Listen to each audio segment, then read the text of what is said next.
Hello there, and welcome to a brand new series of Total War Warhammer 3 content. We will be doing a dramatised playthrough of Warhammer characters in the Immortal Empires campaign.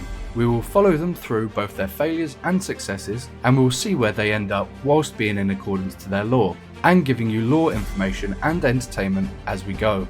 So without further ado, I present to you Grand Hierophant Khatep.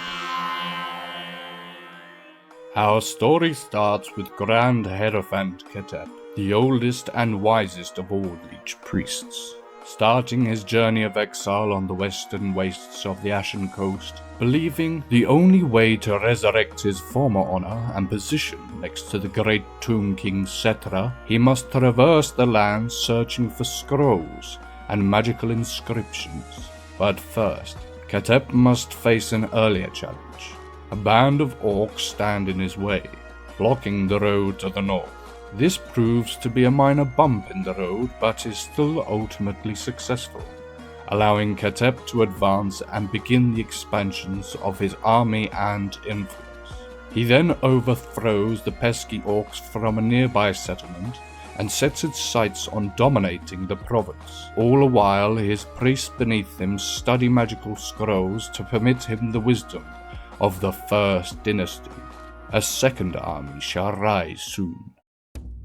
Khatep's adept magic allows him to resurrect soldiers from the ground, both archers and spearmen alike, adding to his army and doubling it in size, giving him the might and muster to truly rid the lands of the greenskins. The Kumerica Spire is in sight and range for an attack, and Lord Khatep is wise enough that he knows he cannot allow the greenskins to increase in strength.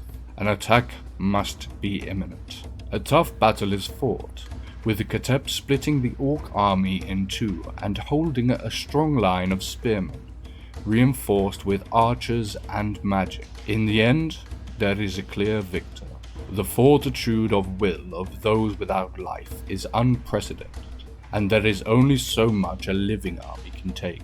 Khatep is victorious and adds Kumerica Spire to the settlements under his control.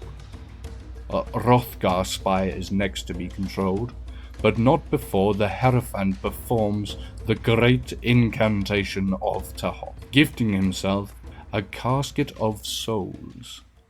Khatep moves forward and removes the last remaining orcs from his new lands, and becomes sole ruler of the Red Desert.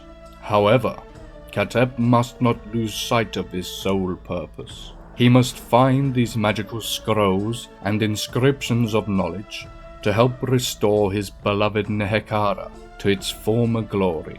He must journey to the northeast to find the first book, but through his wisdom he knows that perils larger than greenskins will be encountered. Ogres linger in these mountains, and must be overcome, for they will not allow Khatep to pass. So be it. Another battle is waged. This time Khatep's foe is larger, but then again, so now is his army. And for every battle Khatep wins, he himself becomes wiser, stronger and more powerful. After some time of fighting, the ogres meet the same fate as their green cousins, and Khatep can move forward, one step closer to his book of magic. The Grand Hierophant recovers his army to full strength and continues pressing forward and ultimately wiping away any remaining ogres from the mountain pass. Nothing can stop the progression of Khatep and the rebuilding of his former grand city. He moves further north, feeling his way through the mountains, between the dwarves on the west and dark elves to the east, both of which he despises, and feels they must both acknowledge the true might of leech magic, but only when the time is right. He must be more powerful before attempting such things. One must build an army. No, an empire will be needed to fulfill his plans. He looks out to see Rakdo Gorge, seemingly ruined, but not past repair. Upon closer inspection, It is instead occupied by rats. No bother. This will be Khatep's first real challenge. A siege against pesky Skaven rats. Khatep must make a strategic decision to allow the Casket of Souls to open fire on them and their defenses. Remember, the souls that burst forth from this sarcophagus are ensnared and damned enemies of the Tomb Kings.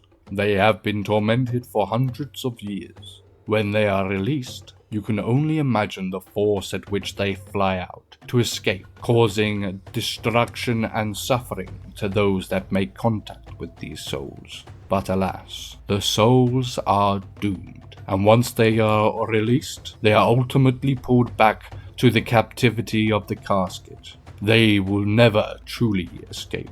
After the bombardment of the casket, it is time to push the army forwards until they are at the gates. Cavalry is sent in first for a quick blow to the infantry. Then, Khatep's forces move in, with archers mounting the battlements, using their own structures against them.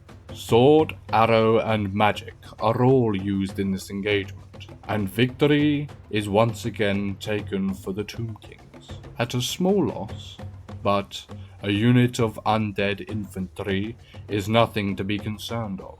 What only matters now is pushing forward and increasing power. Khatep seeks out more settlements to conquer, each holding its own supply of tradable and useful materials. Although an undead army doesn't cost, buildings and settlements do. If Khatep had his own way, he would rid the world of all, except for slaves, for his own bidding. In the meantime, Khatep hunts down the last remains of the Skaven faction, ensuring they don't plague his empire, until a messenger arrives from the north, carrying demands from none other than Valkyr the Blood. Khatep takes demands from no one, except for his king. He turns them away, knowing war is declared, and no doubt they will drag their measly Norscan pets along too. But this does not deter him. Not even chaos can stop him from obtaining his books and growing more powerful. Perhaps the threat is empty, or perhaps not. Khatep will be ready either way.